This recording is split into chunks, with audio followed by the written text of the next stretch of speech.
Oh, there's a little preview down there. Yeah. Yep, I'm good. We're Live? up. We're live. We're live? Yep, Alright. we're live. Great. Uh, Alright. Welcome everyone. It's Newton and Last Elon here for the second episode of the Fox Den. Today we'll talk about, well, the bad, the ugly, and dice. Basically, all the bad things that happened in the gaming industry in 2018. Yeah. yeah, pretty All the much that. controversies, belly flops, bad company decisions, all of that. And then next week we're gonna do the opposite. We're gonna do the good things that happened in 2018. Exactly. Basically, uh, with the first three episodes, we are going to make a good sandwich. Good Two sandwich. good, yeah, two good episodes, and in the middle of them is a bad episode. But then wouldn't that be a bad sandwich with just good bread? That's a good question. I prefer to think about it as a good sandwich.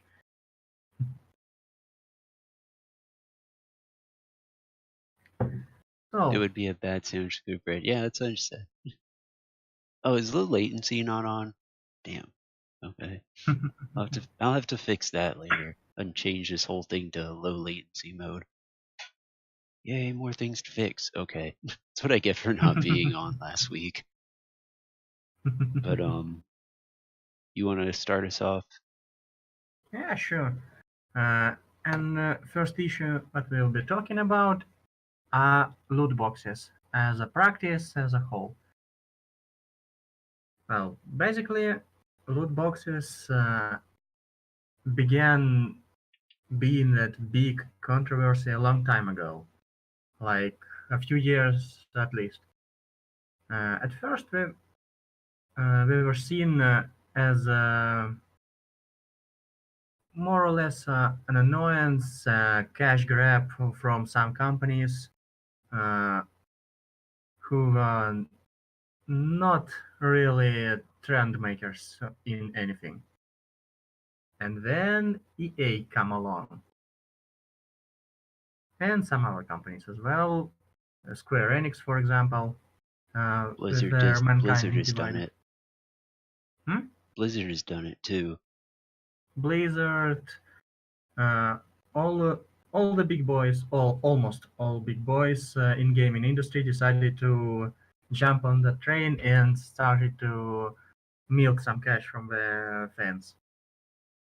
And we're here today, where loot boxes are not only a gaming problem, apparently, but also they became more or less governmental problems, since some governments decided to check if whether loot boxes count as gambling or not. And apparently, for at least Netherlands and Belgium, they count as gambling. And that alone took out some wind out of big company sales. And but of course, it didn't vanquish the practice, and it probably wouldn't vanquish the practice, at least in my opinion. I mean, But the practice is going to be there no matter what. It's just going to be probably on a different scale if everything turns out the way people think it's going to. yeah, same here. Though I think that in some cases, loot boxes and microtransactions are okay. In some cases, of course. I don't believe in microtransactions and loot boxes in single player games because that's just, well, Stupid. yes, it's stupid. I mean, It's an obvious cash grab, and sometimes, especially in Mankind Divided by Square Enix, it's just basically those are, well, cheats that cost money, and that's I mean, unacceptable. personally, I haven't played Mankind Divided. Um, But if you're gonna put loot boxes in a single player game, the first question is why besides cash grab? Second question is, well, actually, yeah, that pretty much is the only question I have. Usually I have two. Yeah, Usually I have two, but why would you put loot boxes in a single player game? That's just saying, hey, there's more content we could have put in here, but we wanted to put it behind a paywall and make it be random. And what's the point in that? If you're gonna put out exactly. if you're gonna put out content, put it in the game. Make it in-game currency, but not random, or make it stuff that you unlock by playing the game. Harken back to the old school days. You know, don't make it all about money. Exactly. In fact, uh, I well, I never thought I would ever say that, but if you are gonna add some content in a single player game behind loot boxes and microtransactions, make it as DLC, guys. At least make it as a DLC. I never thought I would say that, but it's just somehow loot boxes are just so much worse. At least in DLCs, you can get season pass or something like that, or just buy them in bulk in time, or just ignore them and they won't appear in your game every time you open a goddamn menu. Oh, exactly. But and the loot boxes do that I agree, Jet. constantly. Well, DLCs might work good if the game is upgraded along with it. For example, I'll well I'll take Paradox Interactive Games. Okay, with each major patch, they release a DLC with it. Basically, you can play without that DLC. Basic game is still being upgraded, updated, bugs are fixed, new features are added, free features. You don't need to buy anything to get those features, and major patches uh, add a lot of those free features. I But mean, those DLC are complementary and they add to the good experience. And City Skylines kind of works like that from Paradox, where base yeah, game is still updated. A lot of the DLC costs money, but it's like three US dollars. Some of them are 15 US dollars, but it's all worth it. It just adds to the game. yeah, exactly. And well, that's Paradox model in all of their main games. City Skylines, Crusader Kings 2, Hearts of Iron 4, and so on and so on.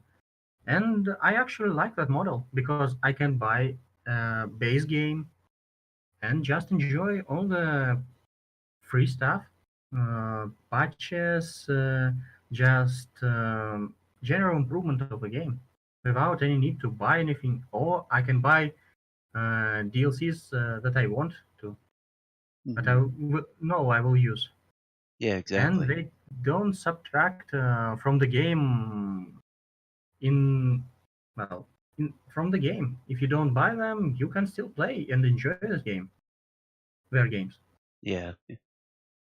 and they don't add just a few guns or horse armor or something like that.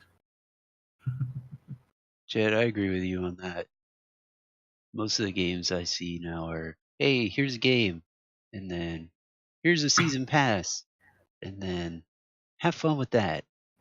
Pay me money to finish the game that I was supposed to finish. Exactly. Especially it pisses me off when the game isn't even out yet and there is already a season pass for it. Oh, I know.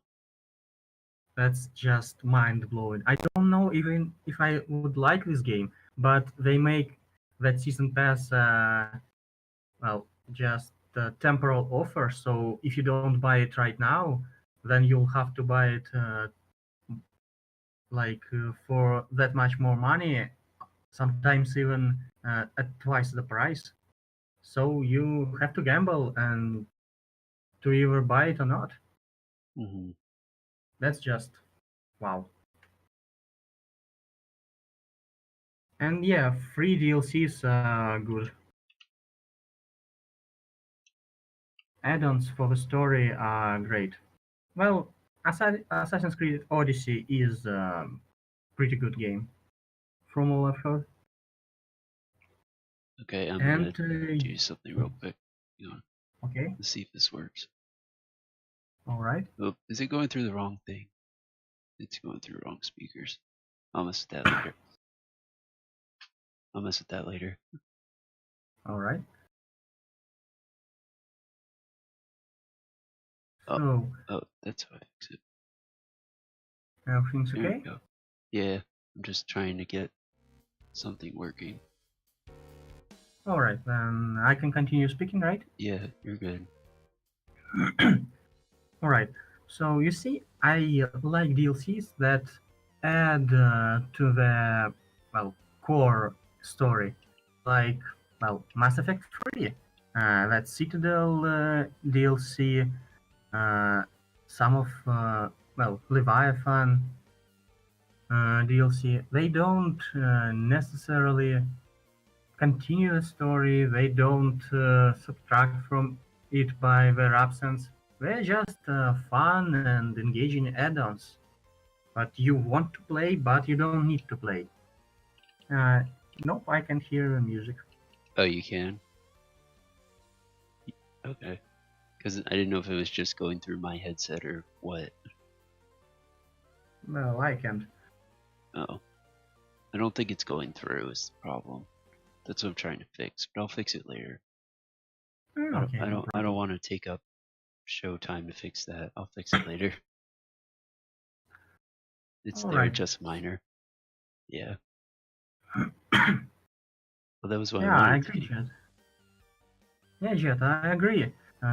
You just pay for more content, not the content.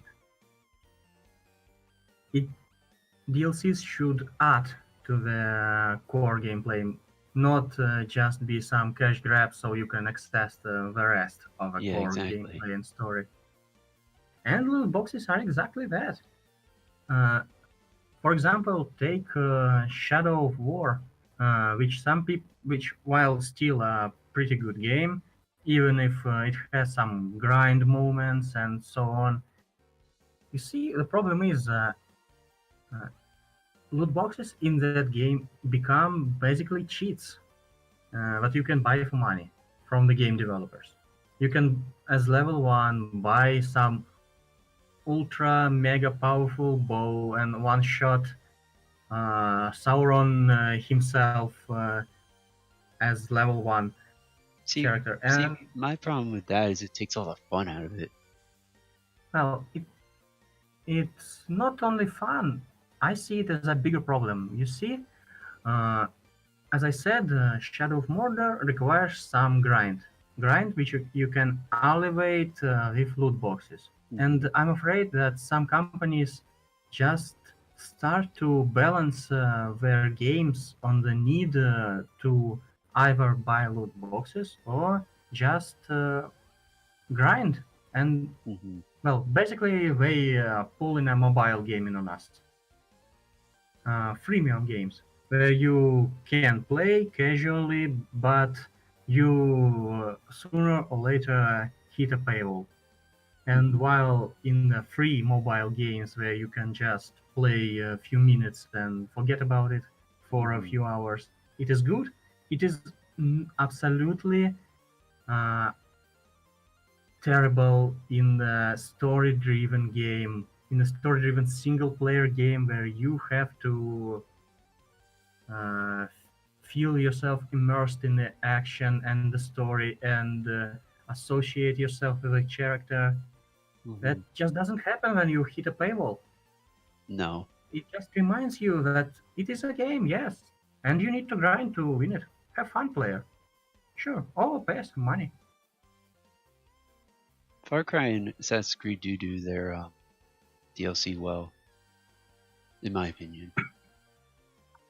It's not completely like, hey, buy this, finish a story that you want to finish. It's buy this and you can continue your adventures outside of the main quest line and all that kind of stuff. Like, wasn't one of Far Cry 5's DLCs like zombies or something? Oh yeah, it says it right there. Zombies are always fun. Zombies are fun. Yeah. Now that I think about it, it's a shame that there are not that many games where you can play as zombie. That would be fun. That's a topic for another day. Yes, exactly. We'll, Our wants and desires. Yeah, we'll probably get into that at another point. Probably on the same episode that Silver wants to gush on Kingdom Hearts 3. You love the Fallout DLCs. The Fallout ones were good too. They were good, as I did play a lot of them. The only one I didn't play was Nuka World. I still never played that one. But I did the other three. Old World Blues is one of the best DLCs I've ever played in any game. I haven't played that either. I did Honest Hearts, but I haven't done Old World Blues. It's Fallout New Vegas, I believe. Yeah, I have it. I just never got that far to do it. Old World Blues is the best. I'll do it. I'll do it one of these days. Maybe I'll stream it. Maybe. So while we are on topic of DLCs and loot boxes, well, we need to get on topic of loot boxes, I believe. Yeah, I think we've been going a little long. Yeah.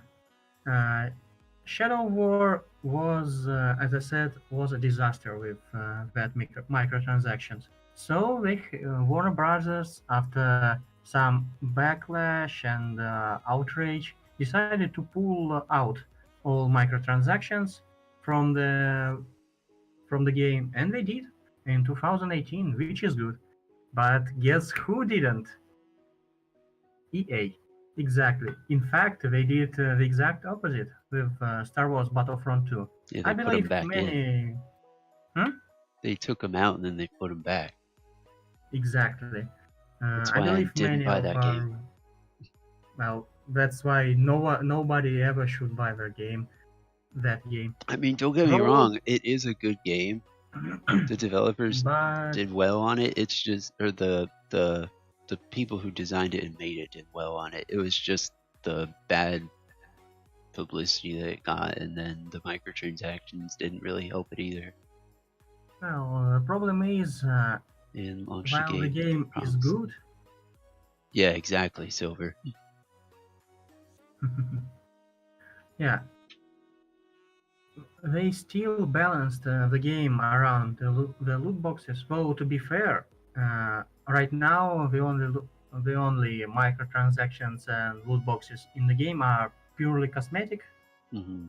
So well, I wouldn't say it balances out, but at least it's fair. If you want some better skins, or if you want to run around as a stormtrooper in sombrero, so yeah, you can buy it. Sombrero. I mean, I would buy it. That would be hilarious. Exactly. So yeah, feel free. You can to buy it, to play it. It shouldn't affect the main gameplay. So I'm not against cosmetic microtransactions in online games. I'm still against any and all microtransactions in single-player games. That shit should stop. Period. Microtransactions, yeah. The structured DLC that doesn't take away from the main game, no, that's a good way to do it. No, DLCs, as I said, I'm not against the idea of DLCs like some people. I do enjoy when the game just grows and continues to grow with more content. I'm not against it. I'm not against buying it as well. It's just sometimes they just cut off some of the core game and label it as a DLC. So yeah, Hmm. you want to complete the game, buy the DLC. That should stop That's as well. the bad way to do it. You use in-game reward loot boxes. Those are okay to get though. The rewarding ones are good. 'Cause it's like, hey, here's a cool thing for completing this achievement or this mission or something. Here's a cool thing you can use in future missions. Yes. That's a good way to do it. Yeah, there are good ways to do it. It's just sad that not many companies Actually do really it that way. yeah, actually do it that way. Can we talk Rocket League real fast? Go for it, Jet. Well, sure. I don't know much about Rocket League, to be honest.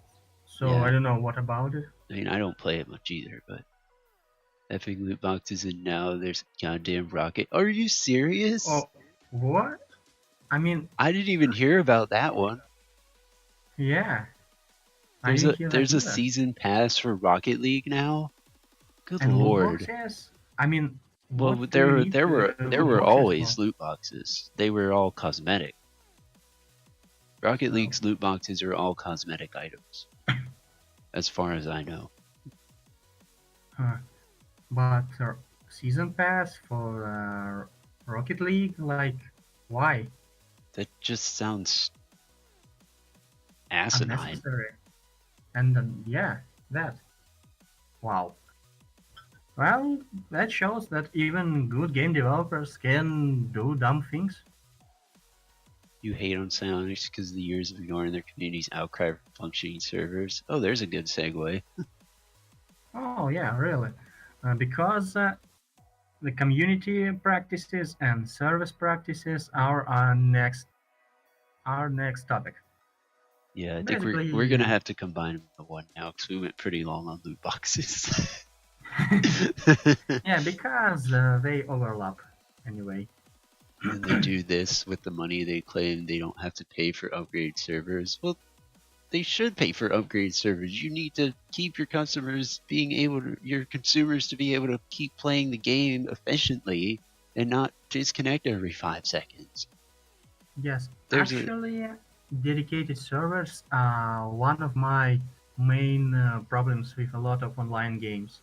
mhm. Uh, I mean, did Battlefront 2 didn't have dedicated servers? I believe, I don't know. or was it first one?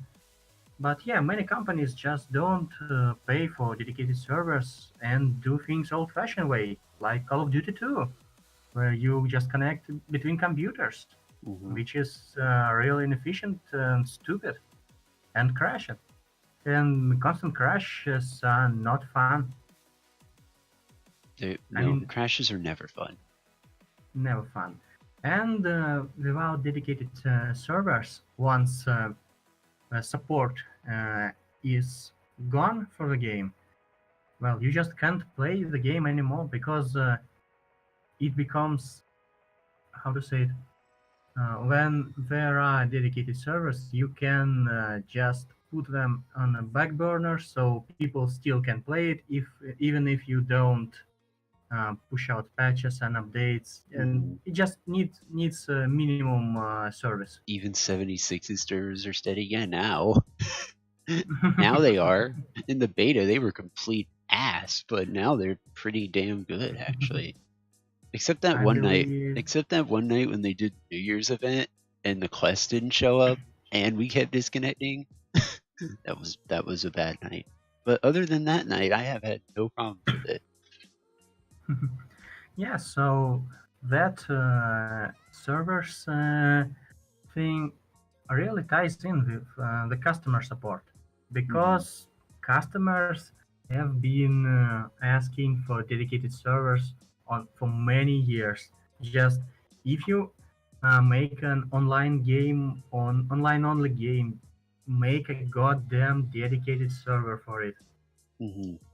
I mean, that's because just basic retail. Speaking from someone who works in retail, yeah, basic yeah, it's retail practice says keep your damn customers happy.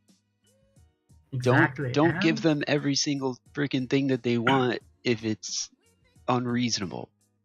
But if But it's within your limits to be able to do it, you should do it. exactly, That's just my especially opinion. if that helps with your sales and prevents unnecessary dramas and stuff, because they can harm your business very hard, as we've seen with EA. Restaurants are And the same way. Game dev should hold the same policy. Yeah, right.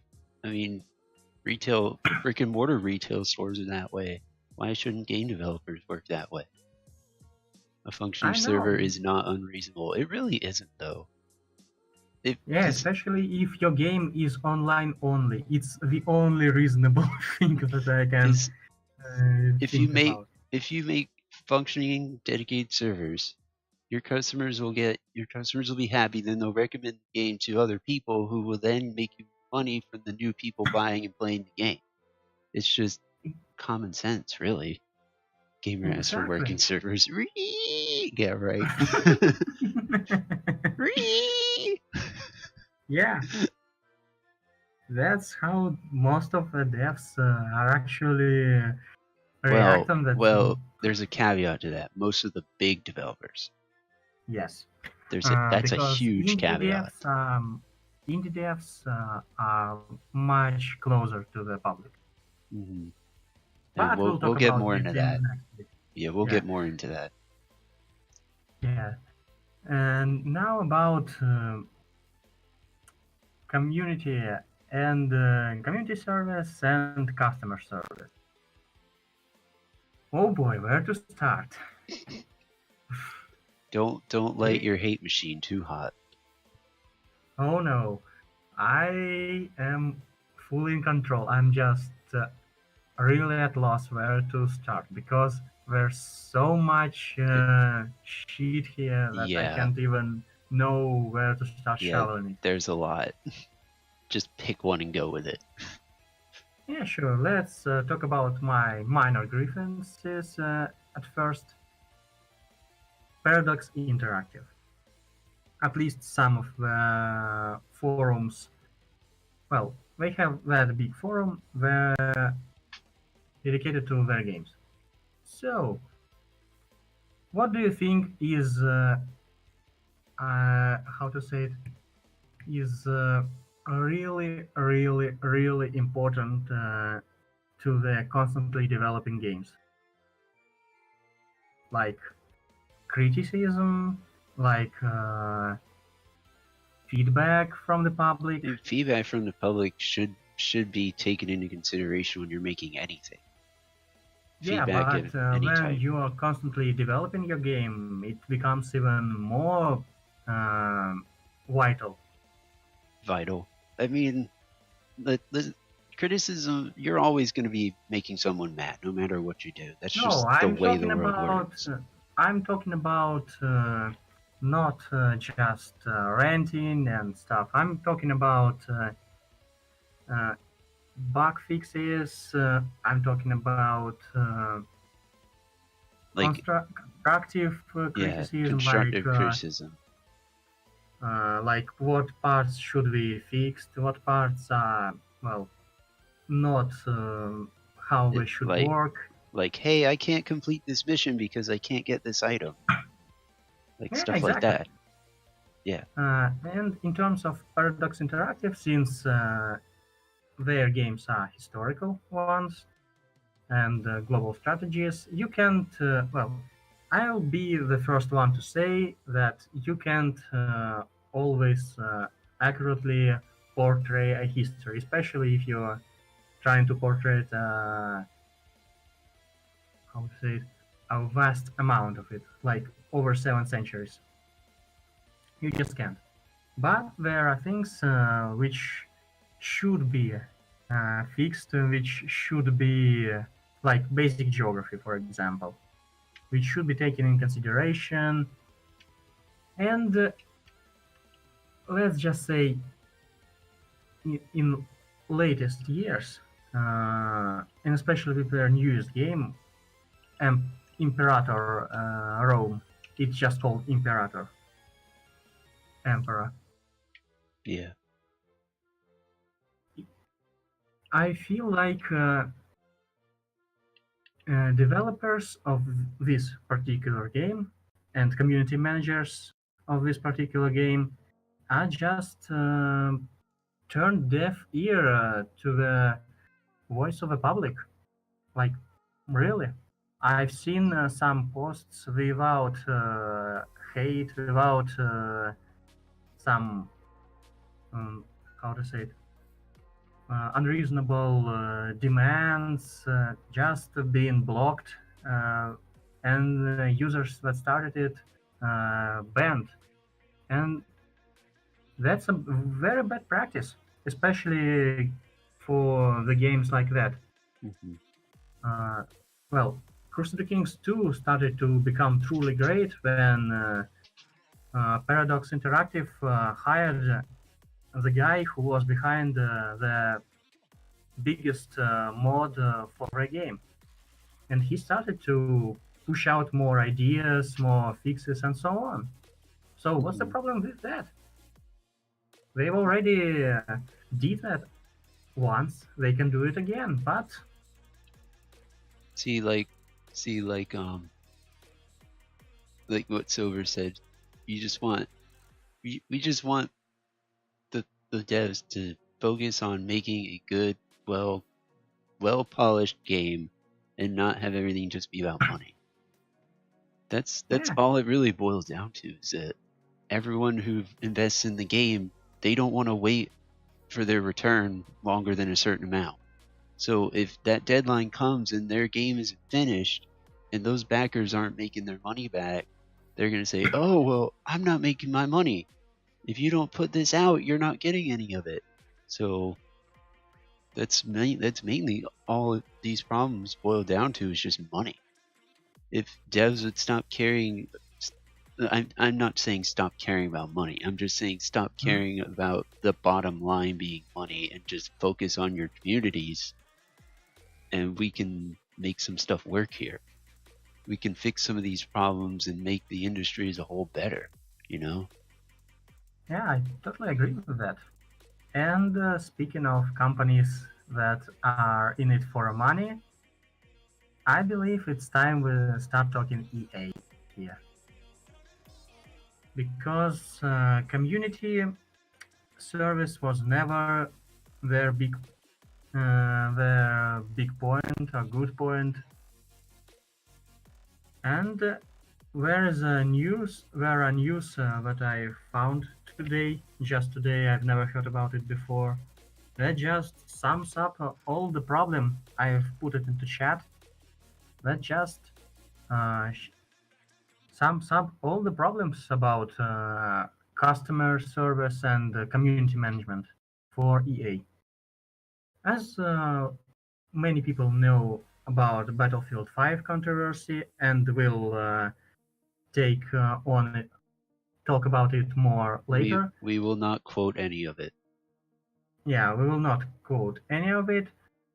We'll just tell our Jed, I opinion agree. about it. I agree with that. Yeah, and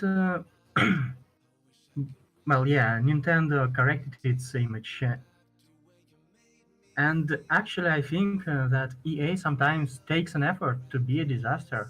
Uh, that news piece that I was talking about is how they've launched, how they well, basically, I'll be citing the headline of this news here. Battlefield 5 launch party Yeah, they really mocked do. fan criticisms. That right here. I mean, I get it. You don't. Some people are not constructive with their criticism, and Battlefield 5 devs might feel agitated, but no, guys, just don't pull Just don't EA. do it. Just don't Just do it. don't do it. I mean, It's not worth it. basically, No matter how yeah, much you think you'll profit off it, don't do it. Just don't. yes. You. you've barely got over that Battlefront 2 disaster. Now you're making Battlefield 5 even worse consciously because that party, that presentation was approved by some people. Some people made it. It got approved. It got reviewed, and it was decided that it is an appropriate presentation. Wow, just wow, guys, wow. I have no words for it. Yes, I get it. Criticism isn't always appreciated. It's not always good, but mocking your fan base is never a good option.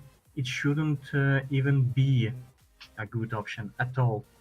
It shouldn't be an option because even if I wasn't against Battlefield 5 or EA for some reason, and I've read that news article, I wouldn't buy that game anymore because devs just showed their opinion of their fan base, of their community, of their opinions, and that just sums up all the problems with EA and all the hate we're getting. It's not always deserved, but EA makes everything it can to make it deserved.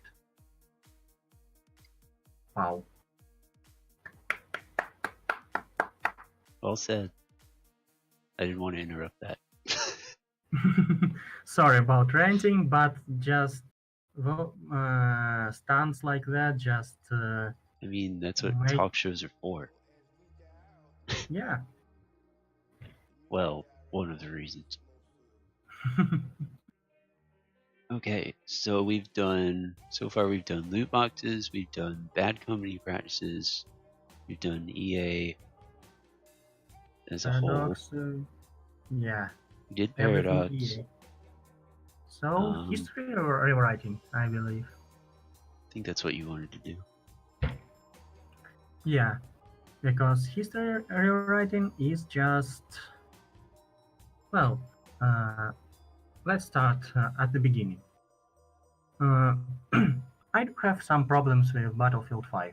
As I've already established, I have some problems with EA, though I do love some of their games because they're really well made.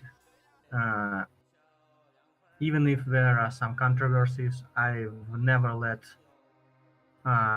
my dislike for the company blind me to the positive things about their games. I might not agree with their company's practices, their business practices, but I've never hated on the game because of the company that published it.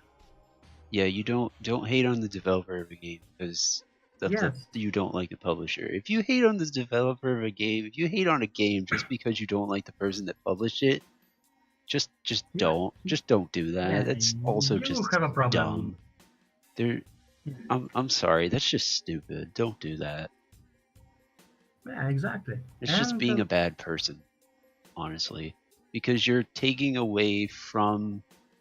Sorry, now I'm ranting, but you're just taking away from the game itself, what is good about the game, what you like about the game, just to hate on the person who put it into publishing. Yeah, exactly, Jet. Yeah. And with that said, I believe that Battlefield 5 was a complete shitstorm from the very beginning. Why do I think so? Well, let me delve into it. Well, let's just say the problems with Battlefield 5 started from the trailer. And for many people, it started from the trailer. I had no problem at first, because while women at front lines and all the debates that ensued from it, not really commonplace. I'm willing to overlook it if there are good characters with good story and they have logical explanation inside. Because there were women on the front lines. For example, French resistance, if we're talking of Western Front, French resistance, uh, Polish resistance, Greek resistance, all of that. Uh, and that's not delving into USSR, where there were full regiments of women, women pilots, women truck, tank operators, women artillery operators, and so on and so on. Women took a great place both on the front lines and behind them in the Great War. There's no debate about it. What I don't like about this main character uh, is that it is not a character. Really, it's a dull. See, I know nothing about Battlefield 5 because I really generally don't care. Well, I care about history, and since I was talking, I knew I would be talking at length about history and such. I looked some cutscenes and so on, and well, this character is a non-entity. Really, nothing. You can give this rifle to a mannequin, and it will do just fine. It would from what you're describing, it would probably have more character than the character. Well, yeah, because there would be a backstory about that mannequin. I mean, there's nothing at all. There's already been a game made about mannequins who shoot guns at each other, but we'll get into that later. That's a totally different subject. Yeah, and that's the problem with my history. Well, you see, while I'm for the historical accuracy in history-based games, especially which ones claimed historical accuracy as their advertisement. I'm not against some bending of history if it proves to be an interesting concept or something that meshes well with mechanics and such. And there's nothing nothing interesting about this character. It's just there. It's just a woman with a prosthetic arm, which could be a mannequin for all the impact it causes for a player. Jed, I agree. Wow. There's a big difference between historical fiction and historical rewrites. Exactly. If you're gonna, sorry, go ahead. Well, basically what I'm saying, if you are going to add something non-historical into a history-based game, make it goddamn interesting and make it good. If you are not going to make it good, then don't do it. I mean, don't add in something for the sake of adding in something. Never works. Jet, to quote Alfred, some people just want to watch the world burn, and that the people who do that are those kind of people. In my opinion, there's nothing bad with watching the world burn. Well, except that you're burning along with it. Unless you're in a space station. Are you in a space station? You're in a space station right now, aren't you? I do like space stations. Take me to your space station. Maybe later, when we fix Vostochny Cosmodrome. Yeah, so basically, when you're not adding anything good, don't add it and just fall back on the historical accuracy. And historical accuracy says that that character couldn't existed on the front lines. No, I mean, if you if Yeah, you'd exactly, like Jet. if you'd like to add if you'd like to add a strong female character, just add in some Russian sniper. Uh, no, really, there were Soviet snipers. Uh, Lilia Vasilieva, I believe, was her name, who killed over 300 Nazis during her wartime. She was a Oh, I wouldn't badass. doubt it. She was a badass of highest caliber. She went through almost a whole war. Oh wait, there is no Russian campaign in the Battlefield 5. There's no Russians. I mean, wow. I know it's a personal grievance. Well, no, it's not a personal grievance. If we're talking about historical accuracy, You need to represent all sides of the history. exactly. And don't, well, people shouldn't take that wrong, but Western Front wasn't very hot for most of the year, or most of the war. It was done in like 3 months in first year of the war, and wasn't reopened until 1944. While most of the fighting was happened in the Eastern Front. Why don't you take uh, Warsaw Warsaw Ghetto Rising? There were women here. There were children soldiers here. It's not Soviets. I understand some companies are reluctant to portray Soviets. Don't. Warsaw Ghetto. There were Poles, they were anti-Soviet, and they were betrayed by the Soviets. There were women fighting, there were children fighting. It has everything. It was just a perfect setup. You can even add Soviet bodies if you want to. I don't want you to add Soviet bodies, but you can. Wouldn't you do that? Why making up some impossible, uninteresting character just so she can have croquet bat and fake English accent? Wow. See, Jet, I agree with that. Because when you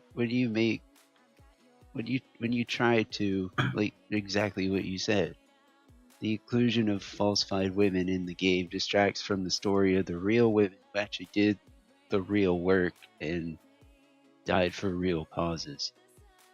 And Exactly. it takes And away from the badass history. It takes away from. God damn it. Shut up. It's gonna keep ringing because I'm just gonna mute myself. All right.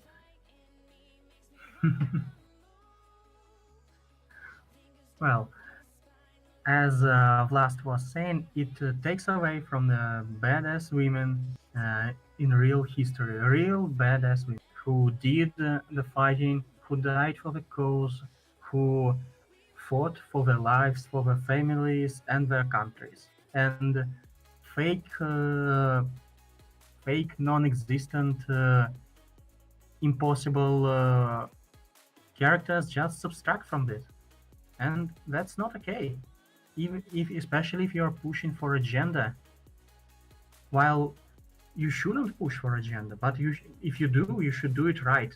You shouldn't half-ass it. That's my opinion, and that's just. I mean, I, w- I was going to be harder on this game for this, but I I don't know. think It's Jet's just. doing the work for us. Yeah, exactly. But yeah, everything Jet is saying is perfectly on point, and I Yeah, really couldn't have said it better myself. women made economies of countries participating in the war, and in some countries they were fighting. Why don't you why won't you portray them? Why would you do something so stupid is just beyond me. Because companies don't care anymore. Yeah, they don't. They think they have a good idea, but they don't take a step back. They're so narrowed in and focused on their one single idea that they don't step back and see, look at all of this stuff we can do with it.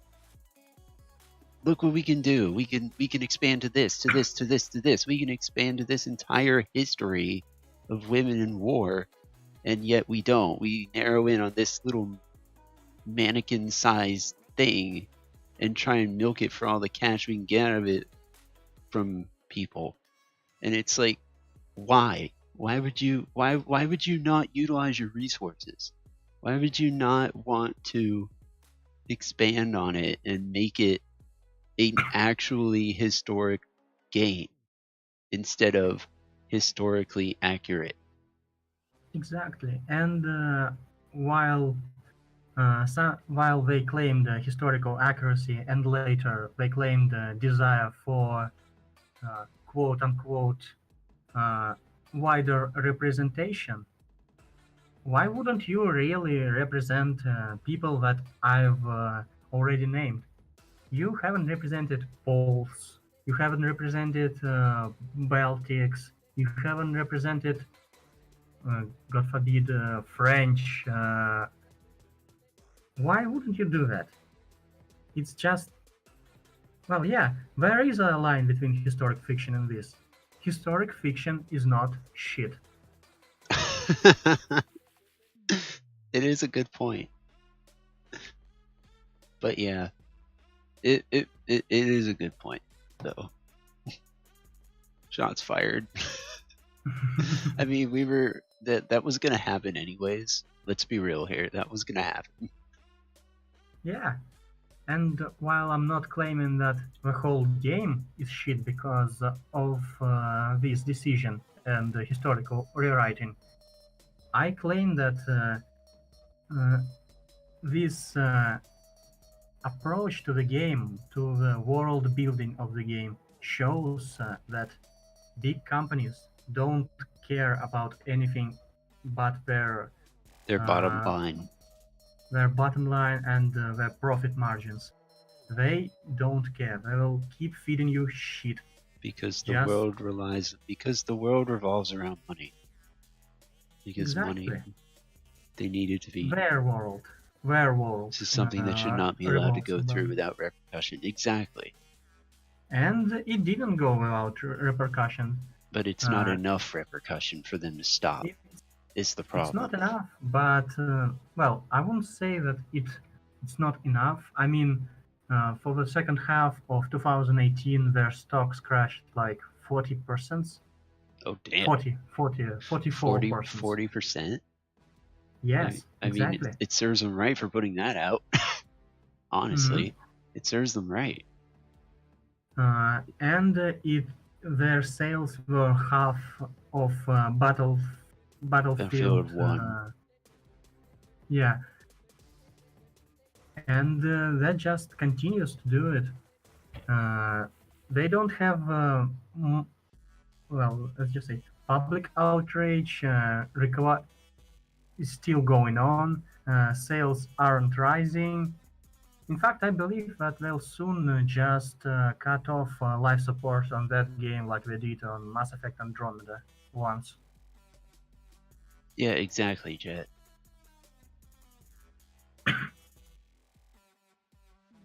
Because, like we said, it's all about their bottom line, and it's disgraceful to everything that the people have done in the actual world, in actual history, in order for these companies to represent them in this, I have no other word for it, but shithole. Exactly. And I totally agree with your term. That's because it's really what it is. They're just putting them in the ground and then burying them in shit. I can't even say that they shot themselves in the leg. The game's been half price since Black Friday. Yeah, and I believe that they will continue to. I mean, since it's been half priced, it still didn't rise their sales all that much. Because no one wants it. Exactly. Yeah. It shows. I mean, uh, stocks falling, conflict with Disney about Battlefront 2, public outrage after outrage, those shots in the legs, because we don't have any legs. I believe they've shut them off completely, I'm pretty sure they're just shooting themselves in repeatedly. various other places now. The Oh, AAA probably. scene They is on probably fire do. right now. Yeah, it's on fire in terms of it's burning itself to the ground, not on fire in terms of the new way of people saying things are on fire. Yeah, exactly. And, well, going like this, they have only two ways. They either continue to dig Yeah, themselves a deeper hole and eventually they will Bun- collapse, or they can just, and then we have Bungie. yeah, who just Go said, "Fuck it, Bungie. I'm going." They said it like in this video, "Fuck this shit, I'm out." Yeah, right. And, well, good for them, actually. Good for Bungie. I know Yeah. they're gonna do well because they'll always have their supporters. I am one of them. I played Halo for the longest time, and then I've been playing Destiny since it first launched. So Yeah, they actually improved Bungie has my on support. Destiny. Yeah. So, I think we probably need to Wrap it up. yeah, wrap it up. And for that, we need to end it all on a good note. You were talking Yeah. about mannequins shooting themselves or something. Oh yeah.